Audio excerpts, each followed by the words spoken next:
Hi, everyone. Welcome to the Kimberly Cloud Show. I'm your host, Kimberly Cloud. So, I'm going to keep this short and brief. I'm keeping a lot of things I do short and brief until the 20th.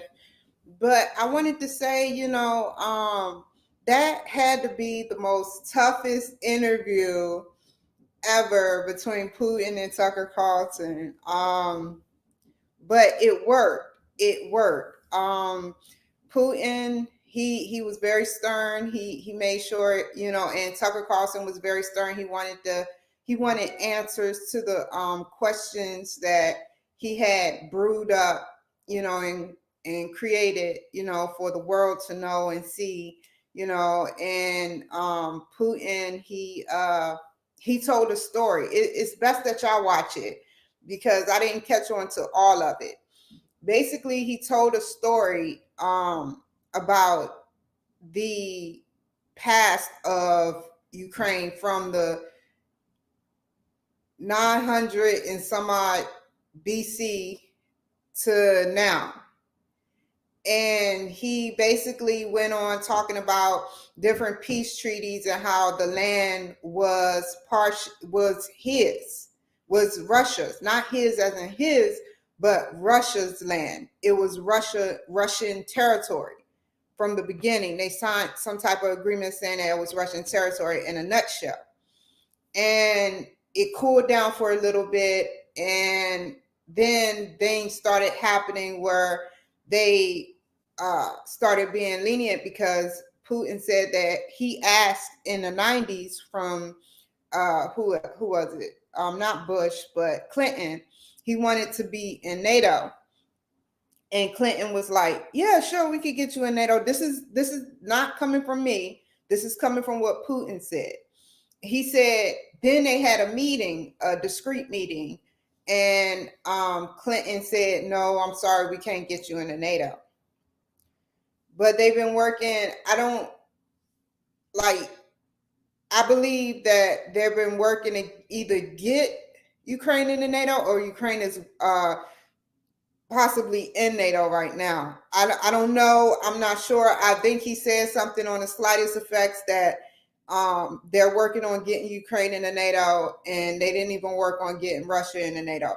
Russia was trying to build weapons with the United States and Europe so that if anybody bothers their territories, then they can retaliate, by weaponry, missiles. And that got blown past the wayside as well. So it's a lot to the story. Tucker Carlson said, why did you wait 24 years? And he quite didn't answer. He just gave us a history lesson of how the land it belongs to Russia and how Hungarian, they speak Hungarian and they speak Russian, and they're in Ukraine, in certain parts of Ukraine, of Kiev, Ukraine. And it was an amazing show. I didn't even watch all it. I watched an hour and a half. It was a 2-hour show. There was no time limit on it. And it was an amazing show. It was an amazing show. I feel like he got to try to tell his story, and Tucker Carlson let him. This was a high involved interview. Like, it was a very highly involved interview where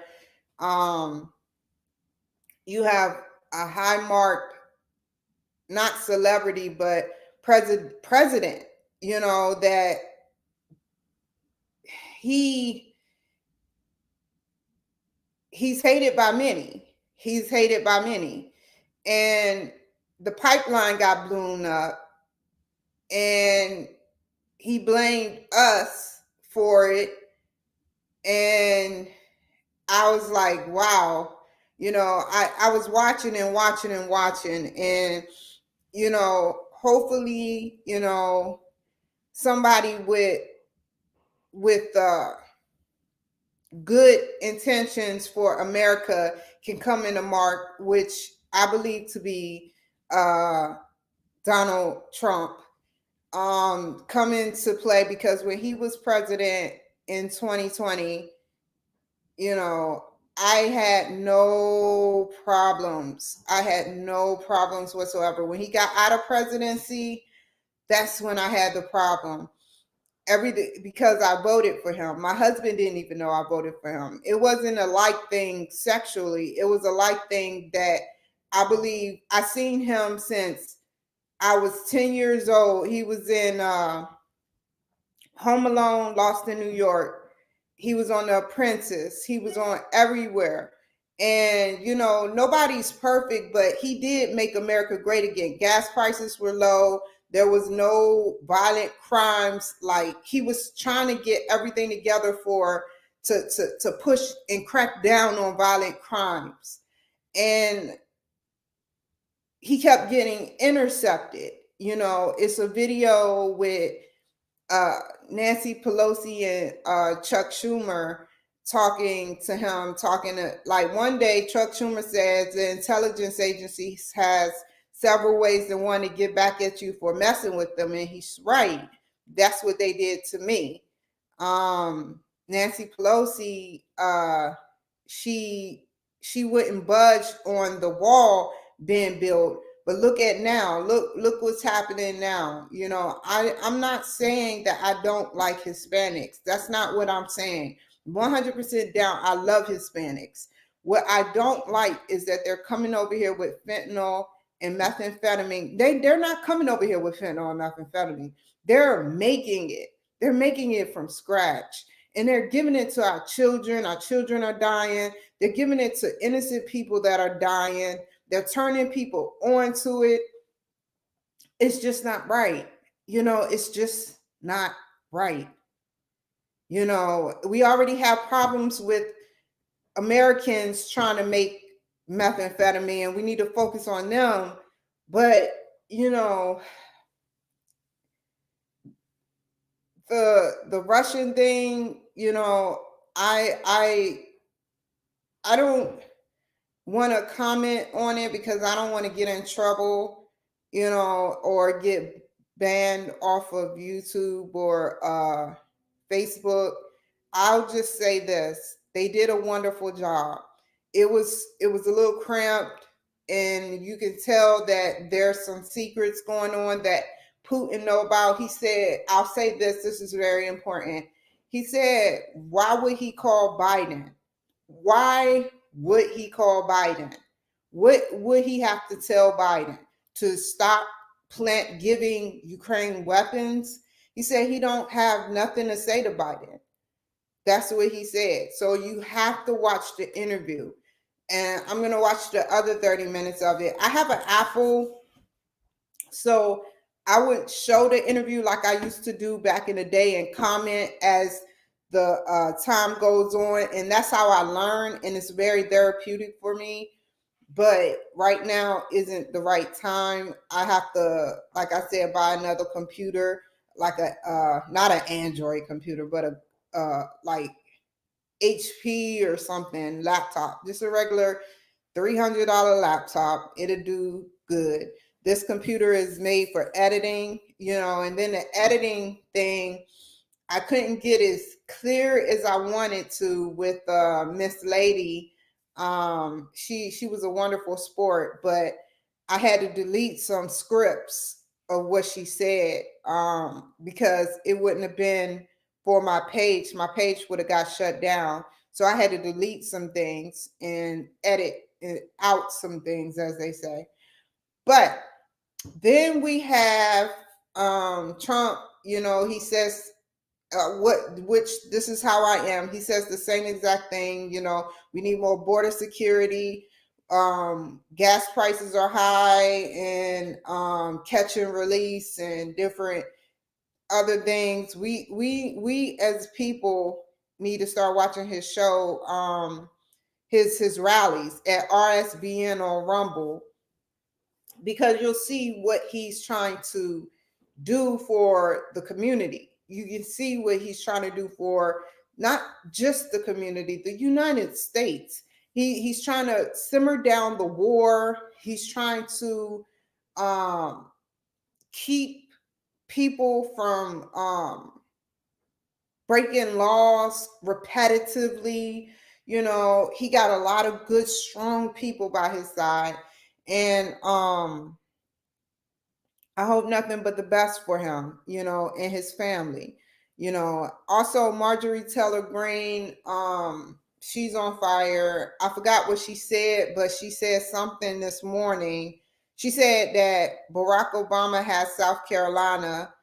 And do you believe that uh,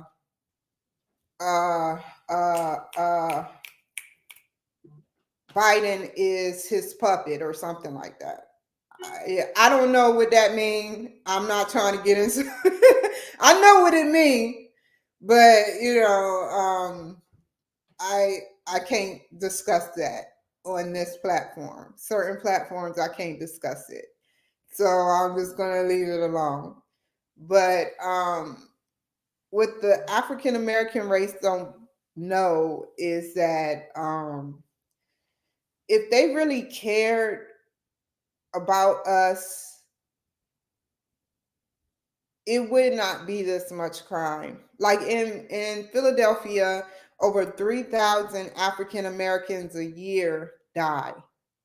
When you're in Philadelphia and you go to sleep, you hear the gunfire. I don't know if they hear the gunfire in the good neighborhoods, but if you're in South Strawberry Lane, if you're in the worst neighborhoods of them all, they hear the gunfires going off at night. And I'm like, what kind of war is going on where you need that much firepower? They get guns sent to them, pieces of guns, and they built them. You know, I talked to one guy that he was getting guns mailed, and he showed me guns were being mailed to him, parts of guns, and they would build them. If you build it, they will come. You know, like, who want to hear gunfire all night long? Who are they shooting? Who are they shooting? So yeah, you know, and I came into counter with Bike Man, the man that was going around shooting people in their cars. He would drive on a moped, shoot people in their cars, and drive off. Like, this is ridiculous, man. I don't like it. I don't like it at all. Black Lives Matter is coming from somebody who does not find Black Lives Matter in interest of Black people, because they have rallies. You know, nobody knows that when Trump was in office, Black Lives Matter went to a part of the White House and almost burnt it down. Nobody got arrested for that. The White House, government property. Government property. But when that riot happened, which I have reason to believe there was some crooked agencies that were boosting up the riots, when people went in there, they just was taking pictures. I don't know everything that happened. I don't know everything. Let me not say that. I don't know everything that happened. But I will say that I don't know if it was a government agency or not. I don't know. I can't prove it. I can't prove it. You know, there are organizations that does that works where they boost people up to commit crimes, especially being that many people. There was this Caucasian woman, didn't have a gun. She sat up there and she was breaking the law. Yeah. She sat up there and she wanted into the chambers of where Nancy Pelosi was, but she had no gun. She had no gun. Why wasn't she arrested? She was shot in the face, in the head. She had children. So, yeah, even if she was alive, she probably would never talk to me, but I'm taking up for all these women because I believe that there's a reason why, you know, there's a reason why we wanted, we went, like January 6th happened. And I don't know, I don't know none of those individuals. I know one person that goes to Trump rallies, and I've been to a mini Trump rally. But other than that, I don't know. I can't say what happened, but I do know that as well as there's crooked agencies as well as agencies that's working undercover to see who did what. You know, there's different agencies out here. And when it comes to Trump, Trump has always been targeted. Donald Trump has always been targeted. He's been targeted since he decided to run for president. They booed him. And pretty much I feel like it was a setup. My opinion is a setup, but you never know. So, with that being said, I appreciate YouTube for understanding that I don't know what happened, but my theory is very strong. Well, my theory is very powerful. And I said it before, and I done gotten booted off of YouTube, and I can't afford that because I have 2 new pages on YouTube. I just want to tell the truth, you know. So I would say this, I'll be back on here later. And, you know, I don't want no drama with Chuck Schumer or Nancy Pelosi. I just want the truth to be out there that, you know, there are informants at shelters, and they put methamphetamine in my tincture and caused me to be aggressive. And I ended up going to jail over that. So I'm treading softly.